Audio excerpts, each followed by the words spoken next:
Magandang araw po sa inyo mga kaparokya. Ako nga po pala si Mervin, the man behind the Kaparokya TV. Ang pag-uusapan po natin mga kaparokya ngayong araw po ay patungkol po sa natanggap na award ng mga Eat Bulaga host na sina Jose Manalo, Wally Bayola at Paolo Ballesteros or mas kilala bilang Jowa Pau, and of course si Atasha Mulak. At pag-uusapan din po natin mga kaparokya yung isinampang kaso ng GMA Network against sa pamunuan nga po ng Tape Incorporated. Pero bago natin pag-usapan or talakayin yan mga kaparokya, kung bago lang po kayo sa akin channel at kung gusto niyo po ng ganitong klaseng content, ay humihiling ako sa inyo na pakisubscribe po ang aking YouTube channel, pakilike and share nyo na rin, ang sa gayon ay mas dumami pa po makapanood ng mga ina-upload po nating video. Maraming salamat po sa inyo mga kaparokya at sobrang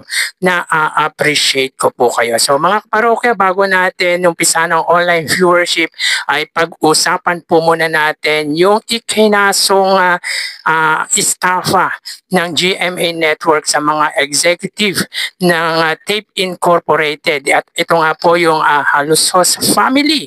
And of course, kasama po dyan ang kaibigan at dating nakasama ng legendary trio at ni Tony Toviera na si Maluchoa Fagar. Sa mga hindi po nakakaalam mga kaparokya, si Maluchoa Fagar po ang isa po sa nakasama ng legendary trio na Tito Vic and Joey nang nagsisimula pa po sila bilang noontime show. So yun nga po mga kaparokya, ibinasura po ang kasong estafa ng GMA Network ng Quezon City Prosecutor's Office. Ayon sa pagkakaintindi po natin mga kaparokya, nagkaroon po ng technical problem ang legal team ng GMA Network dahil nga po instead na civil case ang ikinaso ay criminal case po ang ikinaso against sa executive ng Tape Incorporated. Sabi dito mga kaparokya or ayon sa pagkakaintindi ko, ang Tape Incorporated daw po or yung production na Tape Incorporated ang dapat kinasuhan, hindi daw po yung mga executive nito. So yun nga po mga kaparokya, kinasuhan ng estafa worth of 37 million ng GMA Network ang Tape Incorporated or yung executive nga nito na unang-una nga po yung mga anak or yung mga halusos at si Miss Maluchoa Fagar. So nadamay pa po mga kaparokya si Miss Maluchoa Fagar sa ikinaso nga po ng GMA Network. So tingin ko mga kaparokya, hindi po ata napag-aralan yung isinampang kaso ng GMA Network at tila pinupuntirya po talaga nito yung dating production company ng Eat Bulaga na Tape Incorporated. So hindi po natin masasabing panalo po dito ang Tape Incorporated, pero at least mga kaparokya ay medyo nakaiwas po sila sa kasong kriminal. So hindi po natin alam kung ano po ang mangyayari, pero at least kahit papano mga kaparokya ay nakalusot po sila sa ikinaso ng GMA Network. Pero again mga kaparokya, sa mga hindi po nakakaalam kung bakit napunta po sa TV5 ang legendary trio, sapagkat nagkaroon nga po ng problema between the Halusos at ang legendary trio na Tito Vic and Joey, dahilan kung bakit umalis nga po ang Eat Bulaga.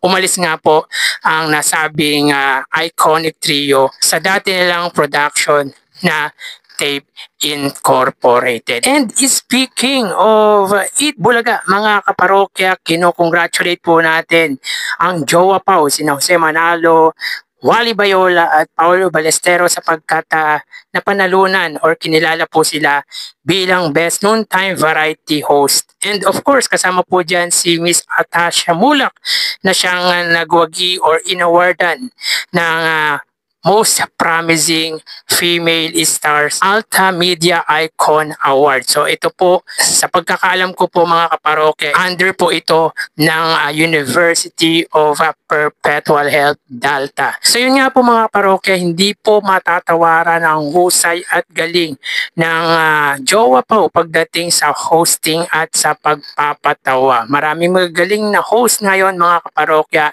pero hindi mo talaga matatawaran ang husay ng sidekick ng legendary trio na Tito Vic and Joey na Jowa Pao. Na sa tingin natin mga kaparokya, once na mag-retire po ang legendary trio bilang host ng Eat Bulaga, ang Jowa Pao na po ang siyang papalit sa trono ng iconic trio. No doubt for that mga kaparokya, dahil mahuhusay naman po talaga sila pagdating sa hosting and when it comes sa comedy. And of course, yata siya mulak mga kaparokya, kahit paminsan-minsan na lang po natin siyang nakikita sa Eat Bulaga, ay parte pa rin po siya ng nasabing noontime show. So congrats nga po mga kaparokya sa Jowa Pao and of course kay Atasha Mulak. So yan po ang update natin ngayong araw po patungkol sa Eat Bulaga at sa Tape Incorporated. So tara ating alamin ang online viewership ng dalawang bigating noontime shows. Para sa Eat Bulaga, under TVJ Facebook page na may 3.7 million followers at sa It's Showtime naman po na may 19 million followers. So sa oras na 1:24 PM ang It's Showtime po ay may kasalukuyang segment na Laro-Laro Pick. Ito po yung jackpot round ng Laro-Laro Pick na kung saan ang pot money po ay 500,000 pesos. Samantalang ang Eat Bulaga naman po, sila po ay may kasalukuyang segment na Gimme 5. So dito, ang It's Showtime ay may 3,500 viewers. Samantalang ang Eat Bulaga naman po mga kaparokya, sila po ay may live viewers na 3,100. So again, sa oras na 1:24 PM, ang It's Showtime ay may 3,500 viewers. Samantalang ang Eat Bulaga naman po ay 3,100 viewers. So pagdating dito mga kaparokya, may kita po natin na 400,000 views lamang po ang pagitan ng dalawang noontime show. Pabor po yan sa It's Showtime. So mapunta tayo sa TV Network YouTube channel ng dalawang pananghaliang programa. So para po sa It's Showtime under GMA Network YouTube channel na may subscribers na 40.4 million at para naman po sa Eat Bulaga under TV5 YouTube channel na may 2.63 million subscribers. Pasensya na po kayo mga parokya, maingay yung bata dito sa bahay. So sa oras na 1:25 PM ang It's Showtime, sila po ay may 29,000 viewers under po to sa TV5 at sa Eat Bulaga naman po under TV5 sila po ay may 30,000. So mukhang nagkaroon po ng technical difficulties ang main YouTube channel ng Eat Bulaga dahil mataas po yung numbers of views ng TV5 ngayong araw po. So again, sa oras na 1:25 PM ang It's Showtime under GMA Network, sila po ay may 29,000 views at ang Eat Bulaga naman po under TV5 ay may 30,000 viewers. So dito may kita po natin mga kaparokya ay ahead lamang po ng 1,000 views ang TV5 against sa GMA Network. Meaning to say mga kaparokya ay wagi po ang TV5 against or laban po sa GMA online viewership. So mapunta tayo sa main YouTube channel ng dalawang pananghaliang programa para po sa It's Showtime under ABS-CBN It's Showtime na may 2.721 million subscribers at sa Eat Bulaga naman po under Eat Bulaga TVJ YouTube channel na may 1.69 million subscribers. So 1,690,000 plus subscribers po yan mga kaparokya. So sa oras na 1:26 PM ang It's Showtime, sila po ay may 80,000 viewers.